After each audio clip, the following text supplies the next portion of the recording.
सबको नमस्कार।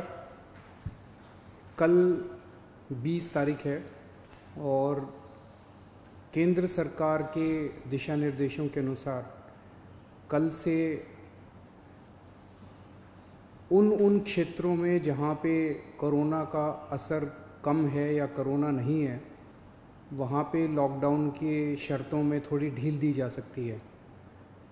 तो हम सब लोगों को बैठ के ये सोचना है कि कल से क्या ढील दी जानी चाहिए और अगर ढील दी जानी चाहिए तो कितनी ढील दी जानी चाहिए। केंद्र सरकार का कहना है कि जो जो हॉटस्पॉट्स हैं और जो कंटेनमेंट जोन्स हैं उनमें ढील फ़िलहाल नहीं दी जानी चाहिए, क्योंकि वहाँ पे स्थितियाँ ख़राब हैं और अपने को कंट्रोल करने की ज़रूरत है। दिल्ली में 11 ज़िले हैं। दिल्ली के 11 ज़िले हॉटस्पॉट डिक्लेयर किए गए हैं। तो केंद्र सरकार के मुताबिक तो सभी कंटेनमेंट जोन्स में ढील नहीं दी जा सकती। हमने दिल्ली सरकार में अपनी भी असेसमेंट की। पिछले कुछ दिनों में मैंने कई एक्सपर्ट से बात की, लोगों से बात की, और उन सारी चर्चाओं का जो नतीजा निकला वो मैं आपके सामने रखना चाहता हूँ।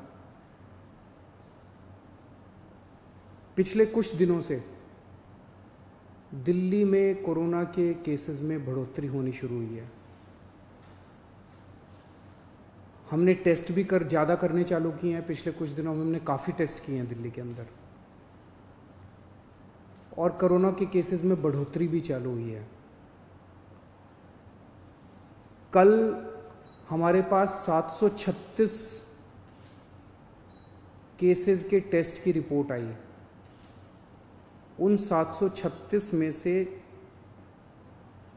186 कोरोना के मरीज निकले, यानी कि 25% लोग कोरोना के मरीज निकले। 186 तो काफ़ी ज़्यादा है। ये 186 के 186 सभी एसिम्टोमेटिक हैं। इनमें किसी में भी सिम्टम्स नहीं है। किसी को बुखार नहीं है, किसी को खांसी नहीं है, किसी को सांस की शिकायत नहीं थी। उनको पता ही नहीं था कि उनको कोरोना है। उनको पता ही नहीं था कि वो कोरोना लेके घूम रहे हैं इधर उधर। ये और भी खतरनाक बात है कि कोरोना फैल चुका है। बहुत सारे लोग कोरोना लेके घूम रहे हैं, और ये बीमारी ऐसी है कि किसी को पता भी नहीं चलता कि मुझे बीमारी हो गई है। कई बार सिम्टम्स नहीं आते, बीमारी हो जाती है। किसी आदमी का इम्यून सिस्टम स्ट्रांग है और वो घूमता रहता है, और पता नहीं कितने लोगों को कर देता है। तो ये 186 लोग अपनी अपनी ज़िंदगी में घूम रहे थे। इनमें एक व्यक्ति से जब हमने बात की, उसने बताया जी मैं फलाने फलाने फूड सेंटर में, हम लोगों को खाना बांटते हैं ना, दिल्ली सरकार लोगों को खाना बांटती है, पका हुआ खाना रोज़ देते हैं हम, लंच और डिनर। वो कहता है जी मैं पिछले कुछ दिनों से रोज़ सरकार के फूड सेंटर में जाके खाना बंटवाने का काम कर रहा था। आप सोचो उसने वहाँ कितने लोगों को इन्फेक्ट कर दिया होगा। तो मैंने आज ही आदेश दिए हैं उस फूड सेंटर में जितने लोग आते हैं, मैं एज्यूम कर रहा हूँ कि डेली वही लोग आते होंगे एक सेंटर में खाना खाने के लिए, उन सब की रैपिड टेस्टिंग करवाएंगे जितने भी लोग आते हैं। और दिल्ली में जितने भी हमारे फूड सेंटर्स हैं, उन सभी फूड सेंटर्स में खाना बांटने वाले सभी वॉलंटियर्स का और कर्मचारियों का हम रैपिड टेस्टिंग कराएंगे। तो इससे ये दिखता है कि दिल्ली के अंदर इस टाइम फैलना चालू हो गया है। रोज़ कंटेनमेंट जोन्स बढ़ते जा रहे हैं जहाँ पे ऑपरेशन शील्ड लागू किया जाता है। आज की डेट में 77 कंटेनमेंट जोन बन गए हैं दिल्ली के अंदर। हमने कंटेनमेंट जोन्स में रैंडम टेस्टिंग कराई थी। कहीं से 200 का सैंपल लिया, कहीं से 180 का सैंपल लिया, कहीं से, वहाँ पे रैंडम टेस्टिंग कराई थी। वहाँ पे निकल के आया कि कुछ कंटेनमेंट जोन्स जहाँ पे लोगों ने बात मानी, लोगों ने अनुशासन का पालन किया, लोग अपने अपने घरों में रहे, वहाँ पे एक भी नया केस नहीं आया। लेकिन जहाँ लोगों ने बात नहीं मानी और लोग गलियों में निकल आए, हम उस कंटेनमेंट जोन के अंदर किसी को नहीं आने देते, बाहर किसी को नहीं जाने देते, लेकिन अंदर लोग एक दूसरे के घर में जाते रहते हैं। लोग नहीं मानते, काफ़ी उनको मनाने की कोशिश की जाती है, सख्ती करने की कोशिश की जाती है, लेकिन कई जगह लोग नहीं मानते। जैसे मैंने कल आपको जहांगीरपुरी का उदाहरण दिया। जहांगीरपुरी की एक गली, उसके अंदर एक ही परिवार के कई सारे घर थे, चाचे मामे ताया ये सब, उनमें एक ही परिवार के 26 केस पॉजिटिव निकले, क्योंकि वो माने ही नहीं। कंटेनमेंट जोन होने के बावजूद वो एक दूसरे के घरों में जाते रहे। तो जहाँ जहाँ कंटेनमेंट जोन में लोगों ने बात मानी है, वहाँ एक भी नए केस नहीं मिले, और जहाँ लोगों ने बात नहीं मानी, वहाँ पे कुछ कंटेनमेंट जोन्स में कई नए केस निकल के आए हैं। तो एक चीज़ तो ये है कि दिल्ली में कोरोना तेजी से फैल रहा है,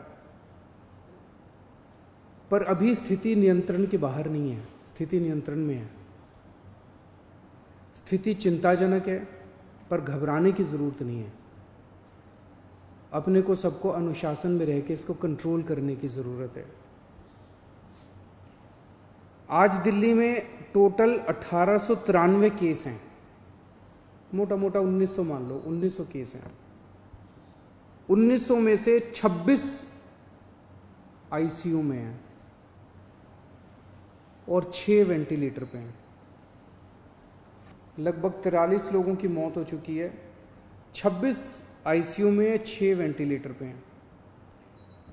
आप सोच के देखो कि अगर लॉकडाउन नहीं होता तो क्या होता। दूसरे देशों का जो हाल है, भगवान ना करे अगर ऐसा अपने देश में होता, अगर लॉकडाउन ना होता, मान लो 3000 लोगों को आईसीयू की जरूरत पड़ जाती, मान लो 2-2.5 हज़ार लोगों को वेंटिलेटर की जरूरत पड़ जाती, और ज़्यादा लोगों को। इतने तो आईसीयू ही नहीं थे, इतने तो वेंटिलेटर ही नहीं है। इटली में, स्पेन में, अमेरिका में यही देखने को मिल रहा है कि आईसीयू कम पड़ गए, वेंटिलेटर कम पड़ गए, अस्पताल की व्यवस्थाएं कम पड़ गई। सड़कों के ऊपर, अस्पताल के बाहर लोग पड़े हुए हैं जिनको इलाज नहीं मिल पा रहा। अगर लॉकडाउन नहीं होता तो स्थिति ऐसी हो सकती थी। लॉकडाउन की वजह से केसेस कम हैं फिलहाल। आज दिल्ली में पूरे देश की 2% जनसंख्या रहती है, लेकिन पूरे देश के जितने कोरोना के मामले हैं उसका 12% मामले कोरोना के दिल्ली में हैं। क्यों? दिल्ली देश की राजधानी है, इसीलिए दिल्ली को कोरोना की सबसे मुश्किल लड़ाई इस टाइम दिल्ली लड़ रही है। पिछले 2-2.5 महीने के अंदर विदेशों से जितने लोग आए वही लेके आए कोरोना विदेशों से, अपने देश में तो था नहीं। जितने विदेशों से लोग आए, सबसे ज़्यादा लोग दिल्ली में आए, क्योंकि दिल्ली देश की राजधानी है। अंतर्राष्ट्रीय एयरपोर्ट और भी कई जगह है, लेकिन सबसे ज़्यादा लोग यहाँ आते हैं। सबसे ज़्यादा लोग यहाँ आए, उनको हमने क्वारंटाइन में रखा, लेकिन उसके पहले नहीं रखा था, बाद में आई गाइडलाइंस। तो सबसे ज़्यादा मार दिल्ली को बर्दाश्त करनी पड़ी। मरकज़ के अंदर जो इंसिडेंट हुआ उसका भी सबसे ज़्यादा मार दिल्ली को बर्दाश्त करनी पड़ी। इसे दिल्ली पे सबसे बड़ी जिम्मेदारी पड़ी। तो आज जब ये निर्णय अपने को लेना है कि कल से कुछ ढिलाई देनी है कि नहीं देनी, मैं भी देना चाहता हूँ ढिलाई। इतनी सख्ती बड़ी मुश्किल हो जाती है। कैसे लोगों का गुजारा चलेगा, कैसे लोगों की रोजी रोटी चलेगी, कैसे लोगों का घर चलेगा। लोग बहुत मुश्किल में हैं,